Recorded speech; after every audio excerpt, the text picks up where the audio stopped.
What's good? This is Jose from Audio Marketplace, and I'm going to show you how to chop up a sample quickly. So we're going to go to the MIDI track, add a device, go to Instruments, we're going to add a sampler, just hit load. Now to make this quicker, I'm going to drag and drop a sample.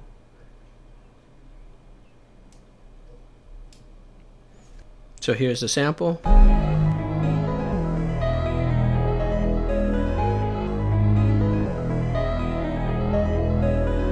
So what I'm going to do now is go into mode, change that to slice by, we want to change that to beat, division, we want to change that to bars, because this is a 4-bar loop.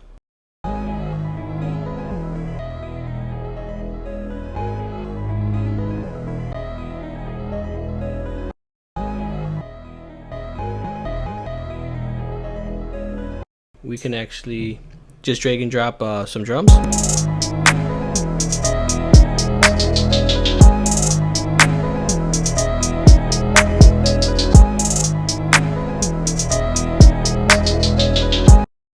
And that's it.